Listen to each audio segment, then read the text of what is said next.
ہم جس رپورٹ کا ذکر کر رہے تھے یعنی کہ سسٹینیبل سوشل ڈیولپمنٹ کی گزشتہ سال کی رپورٹ ہمیں سٹیٹس بتا رہی ہے کہ بچوں کے ساتھ کس طرح کے واقعات ہوتے ہیں، تو اسی حوالے سے اس وقت ہم بات کریں گے. ہمارے ساتھ موجود ہیں executive director Syed Kausar Abbas. Thank you so much join کرنے کے لیے. سب سے پہلے تو بتائیے گا یہ جو رپورٹ تیار کی گئی ہے کن بنیادوں پر، کن بیسس پر تیار کی گئی ہے؟ کیا وہ واقعات جو رپورٹ ہوئے ان کو بیس بنایا گیا ہے؟ ذرا اوور آل ہمیں بتائیے گا رپورٹ کیا بتاتی ہے.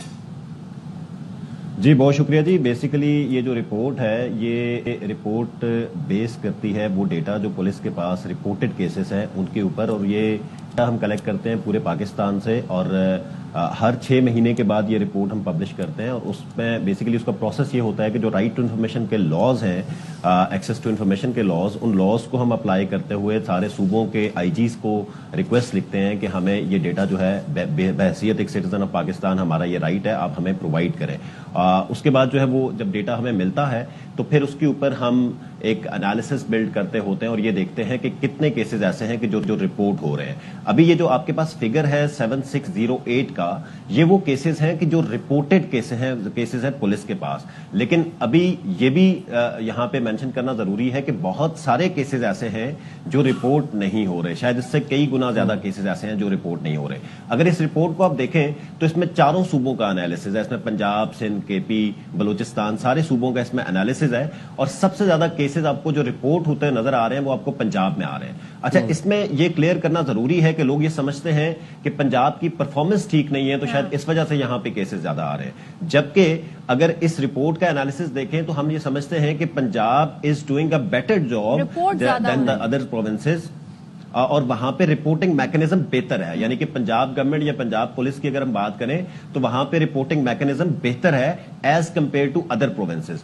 سو اگر اس میں آپ دیکھیں تو ہم نے ڈفرنٹ انڈیکیٹرز کو جو ہے وہ ٹارگٹ کیا، جس میں ہم نے چائلڈ سیکچوئل ابیوز کو بھی دیکھا، جس میں ہم نے کڈنیپنگ آف چلڈرن کو دیکھا، جس میں ہم نے ٹریفکنگ کو دیکھا. اور ایک جو سب سے امپورٹنٹ چیز اس رپورٹ کے اندر اس دفعہ ہم نے مینشن کی وہ یہ ہے کہ اس میں ہم نے کنوکشن ریٹ دیکھا، اور جو کنوکشن ریٹ ہے وہ پورے پاکستان کا اگر اس کا انالیسز آپ دیکھیں تو that is less than 1%، which is a big question mark on the performance of the judiciary, کہ جو بچوں کے ساتھ اس طرح کے واقعات ہوتے ہیں اس کو ارجنٹ بیسس پہ جسٹس پرووائڈ کرنے کے لیے جوڈیشری یا پولیس جو ہے وہ ایویڈنس نہیں دے پاتی ہے، پروسیکیوشن کمزور ہے. میرا کوثر صاحب آپ سے سوال یہ ہے کہ ایک دفعہ ہمارے پروگرام کے توسل سے بڑے آسان الفاظ میں کلیئرلی یہ بتائے گا کہ میں اسپیشلی چائلڈ ابیوز کے حوالے سے بات کروں، سیکشل ابیوز کے حوالے سے کیا قوانین موجود ہیں اس ملک میں؟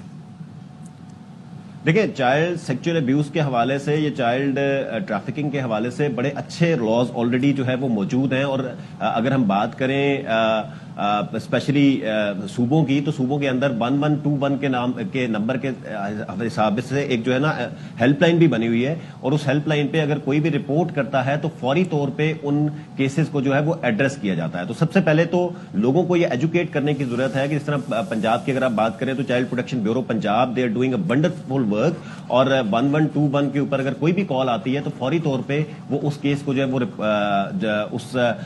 وہ رپورٹ بھی کرتے ہیں. اور اس کے ساتھ ساتھ سب سے امپورٹنٹ چیز یہ ہے کہ اس میں جو وکٹم ہے، جو بچہ ہے، اس کے اوپر بلیمنگ یا ٹارچر مزید اس کو نہیں کرنا، بلکہ اس کو ایک سیف انوائرمنٹ دینا ہے تاکہ اس بچے کی ریہیبلیٹیشن کی جا سکے. میں آپ کو ایک اور واقعہ بتا دوں کہ ابھی پچھلے 3-4 دنوں سے ابھی یہ سوشل میڈیا پہ ابھی یہ سٹوری آنی شروع ہو گئی ہے کہ 3-4 دنوں سے ایک واقعہ اسلام آباد کے اندر ہوتا ہے جس میں گھریلو ایک بچی ملازمہ ہے جس کو تشدد کا نشانہ بنایا گیا ہے، اور وہ کیس جو ہے ابھی تک اس کے اوپر FIR رجسٹر نہیں ہو رہی. تو there are so many cases کہ جس کے اوپر ابھی تک جو ہے وہ FIR جو ہے وہ رجسٹر اس طریقے سے نہیں ہو رہی. تو دیر از اے نیڈ کہ اس میکنزم کو جو ہے وہ اسٹرینتھن کرنے کی لیجسلیٹو کنٹری، بہت قانون بنتے ہیں مگر ان پر عمل درآمد نہیں ہوتا ہے. آپ نے رائٹلی پوائنٹ آؤٹ کیا. سید کوثر ہمارے ساتھ تھے. تھینک یو سو مچ کوثر عباس، بہت شکریہ.